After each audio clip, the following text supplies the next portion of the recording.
So here's the countries that they got that got the banning, but this is how it was reported by Forbes. Forbes said that it was the countries he had business ties to. No, those were the countries that Barack Obama had designated as countries of concern. Right? Libya, Sudan, Somalia, Yemen, Iran, Iraq, and Syria. So the only one that Trump actually pointed out specifically in his executive order was Syria.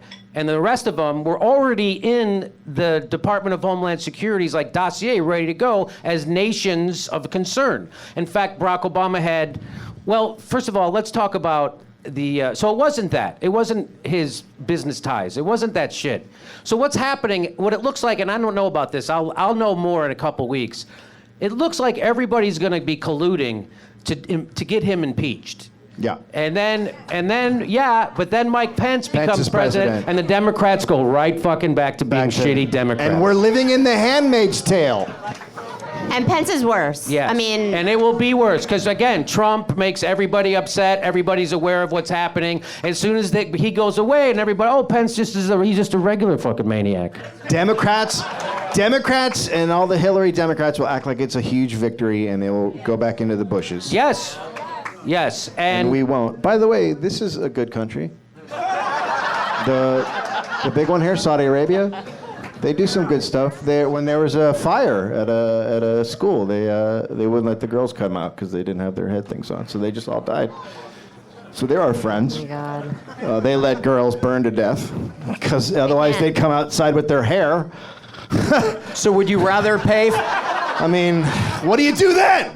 Girls running around with their hair on? Let them burn to death, because gee, what would God say? God would say, I don't want you to pay $6 a gallon.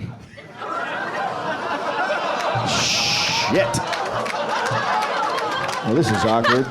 that is what God would say. It almost makes me want to buy one of them electrical cars. All that stuff about Trump's Muslim ban was all started by Barack Obama. Now, I did a video about it, and I dropped it Sunday, and I was worried that I was going to get a lot of hate because of it, because people don't like you when you tell them the truth about Barack Obama. They do not like it. They love, people love them some Barack Obama. They do. So guess what? So I tweeted out, and Glenn Greenwald retweeted it.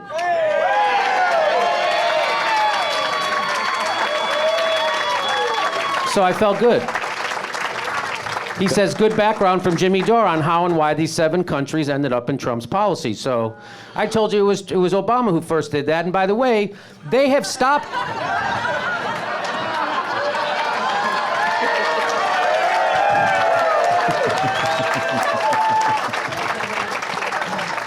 Get your plug in wherever you can. So watch that video. And it'll explain to you how this was all set up with Barack Obama. He stopped visas before from these 7 countries. Yeah. It all started right around the Arab Spring, going back to 2011, the spring in 2011, which is when the Arab... So guess what? So this is from last year. This is from 2015. This is the headline from the New York Times. And it says, Schumer, refugee pause may be necessary. There's our fucking resistance. There's your resistance. At least he took his glasses off for that picture. So this is from, if you look at the date, it's from November 17th, 2015. And here's what it says. It says, Senator Charles Schumer, the third-ranking member of the Senate Democratic leadership on Tuesday, said it may be necessary to halt the resettlement of Syrian refugees in the United States. That's what Schumer said. Schumer said that. Centrist Democrat Joe Manchin signed a letter to President Obama Monday calling on him to not allow another Syrian refugee in the goddamn country. So these are the Democrats saying that shit. Were these out before or after the toddler that was found face down on the beach? That's what I'd like to know. This sounds like it was after, because this is after. Every time I see that fucking photo. I know, right? So here, guess what? This is from July 12th, 2011, from the New York Times. Visa delays put Iraqis who aided U.S. in fear. I'll read you some of the story. So there's the people there.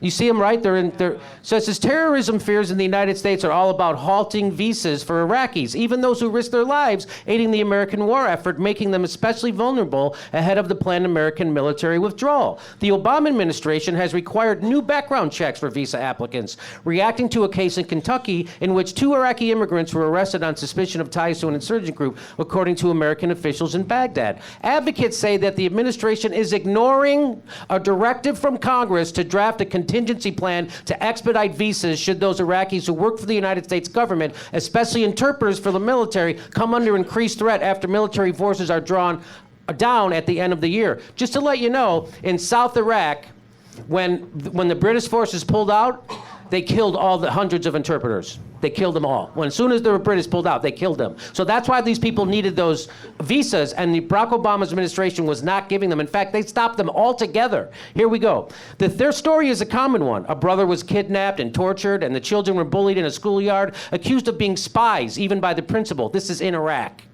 because they are interpreted for America. These are the few, and some of the only very few tweets that you like support for this for Syrian refugees is from servicemen that worked with these people overseas and was like, this guy fucking saved my life. The only reason why I'm alive is because this guy was interpreting for us, and he put his life on the line, and now we're gonna shut them out. So how do we stop the humanizing? Right. Can I also say that's just if a principal is saying that a kid is a spy, that's not a good principle.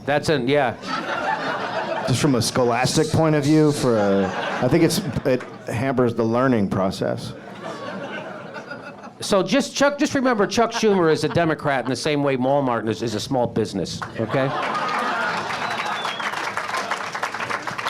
So last month, this family in Iraq, this is a quick story, they received a phone call they thought would never come. Their visa application was approved, and they would soon be on their way to Arizona. The father quit his job at Zain, a cell phone company. The children left school, the television, the furniture, they were sold, and the remaining belongings were all packed up, and the family of 5 took up temporary residence in a friend's storage room, waiting to come to America.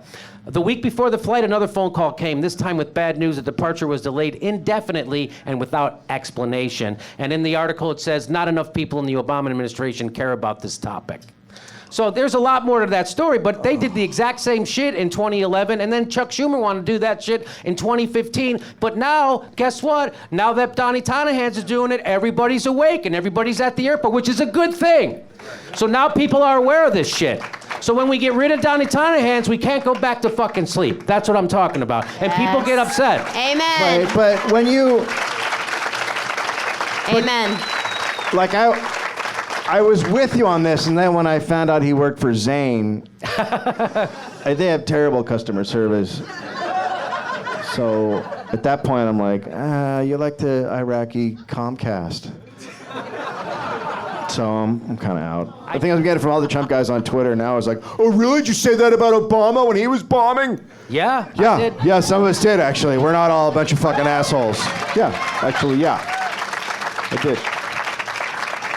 And I will say, having been to the airport march this weekend, which was totally spontaneous. I mean, that was the beauty about the marches this weekend, is people are waking up. And there were a lot of people. People are waking up, and there are a lot of people, and people... 4,000, yeah. 4,000, and every type of person, Yes. right? Like every race, age, sexual orientation, and it was spontaneous, it was beautiful. Redheads? No, well, the gingers we redheads. killed when they tried to come in. That's just a law. We don't fuck with redheads. Yeah. We don't want them on our... I love the next day after all the marches when you would run into somebody and you're like, hey, did you go to the march? And they would be like, oh, yeah, I couldn't make it. No, I had... I was on the couch. I'm making a basket. I don't like crowds. I don't like crowds. We'll enjoy them in the camp. Wow. Some heavy-duty shit coming down on this show. Hey, the next live Jimmy Dore show is February 20th. That's a Monday night in Burbank, California at Flappers Comedy Club. That's February 20th, Monday night. They've been selling out 2 weeks ahead of time, so get your tickets. There's a link for tickets right there. See you February 20th in Burbank, California.